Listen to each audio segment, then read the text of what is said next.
Linda Blair has made an extraordinary confession about the curse of The Exorcist. It was Thursday, April 2nd, 2020, and a new documentary series was premiering on AMC's horror-centric streaming service, Shudder. The series in question was called Cursed Films, and its first episode was focused on the 1973 motion picture, The Exorcist. During the episode, Linda Blair, one of the film's main stars, would make a chilling confession about how the curse of the movie affected her. The Exorcist is widely regarded as one of the most frightening movies ever made. Adapted from the 1971 novel by American author William Petty Blatty, it tells the tale of a young girl called Regan McNeil, portrayed by Linda Blair, who messes with a Ouija board and begins to act strangely. By that, we mean she communicates in tongues and even floats above her bed. Her alarmed mom, Chris, played by Ellen Burstyn, calls for medical aid but without success. Eventually, the local priest, Father Karras, played by Jason Miller, intervenes, believing that Regan had been possessed by Satan. This leads to an attempted exorcism by Father Marin, who was played by Max von Sydow. Directed by the acclaimed filmmaker William Friedkin, who had helmed The French Connection before it, the movie was a huge hit with audiences. In fact, it raked in an astonishing $329 million worldwide at the box office. Wonderful. The Exorcist wasn't just a hit with audiences, though. For the most part, critics liked it too. It was hailed for its unique focus on demonic possession and its stirring depiction of it. Indeed, the horror movie's excellence was underpinned by the fact that it was nominated for an astonishing 10 Oscars. This was a remarkable feat for a genre that, at the time, was often derided for being predicated on cheap scares. Thanks largely to The Exorcist, then, the horror films from the early 70s onwards began to be taken more seriously as legitimate cinematic art. However, despite its acclaim and box office success, the movie also gained a reputation that provoked fear and infamy. Indeed, The Exorcist became notorious for being cursed. Perhaps the demonic possession of Linda Blair's Regan wasn't the only curse that was inflicted by Satan or his minions during filming. No, it seems that the spooky, supernatural torment depicted in the film also jumped out of the screen and into the real lives of several actors who appeared in it. Indeed, this shocking curse of the film really needs to be heard to be believed.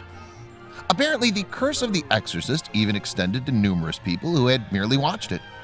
At the time of its release in December 1973, reports arose of audience members having unwelcomed reactions to the movie.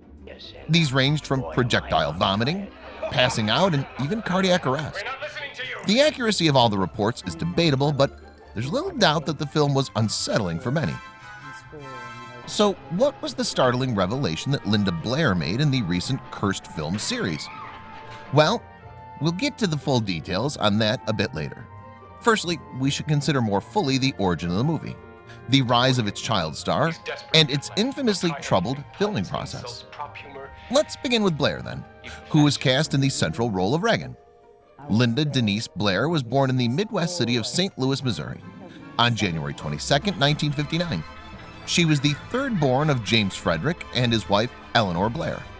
She and her elder siblings, Debbie and Jim, moved with their parents to Westport, Connecticut when Blair was still a toddler. Blair was born into a relatively wealthy family, with her parents both toiling in well-paid jobs. She effectively started working herself when she was just 5 years old, after her mother helped land her daughter a modeling job. Blair appeared in ads for the likes of Macy's, J.C. Penney's, and Sears. She appeared on the small screen in a TV commercial promoting Welch's Jelly, and she started to be recognized as the Cinderella Girl through her regular appearances in the New York Times. But it was not all cut and dried that Blair would go into acting. As a young girl, in fact, she acquired a deep affection for animal life, particularly so for horses. By the time she was 6, she'd started riding them, and about 4 years later, she purchased her own. Blair actually became a talented, competitive junior rider and harbored dreams of being a veterinarian. Okay, let's turn our attention back to the movie.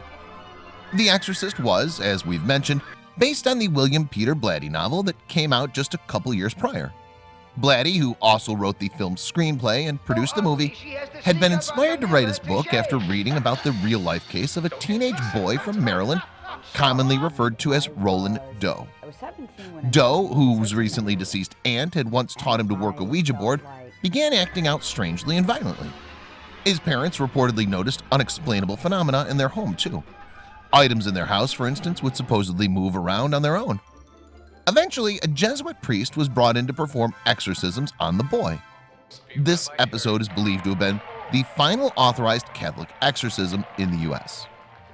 Friedkin and Blatty came into conflict with studio bigwigs by casting largely unknown actors. Major stars of the era, such as Jack Nicholson, Audrey Hepburn, Stacy Keach, Anne Bancroft, and Marlon Brando, were all considered, but the idea of casting the egotistical Brando was rejected by Friedkin. Bancroft, meanwhile, had become pregnant, and Hepburn ruled herself out by cheekily asking for filming to take place in Rome. However, it would be a trying process for many of those involved. You see, during filming, a number of terrible events occurred that directly affected members of the cast and crew. This ultimately led to the widely circulated legend that the movie, which was loaded with satanic and blasphemous content, was somehow cursed. The world is filled with stories going viral every single day. But how many of these sites can you actually follow? We understand that your day should start with positive stories, stories that resonate with you. And so we started JoJo Stories. Our mission is to create meaningful stories that cover everything from animals to anthropology, history to environment and lifestyle. The kind of content you read on our site will be one you'll want to share with your family and friends. We hope you'll join our growing family and be part of our community. Welcome to JoJo Stories, jojostories.com.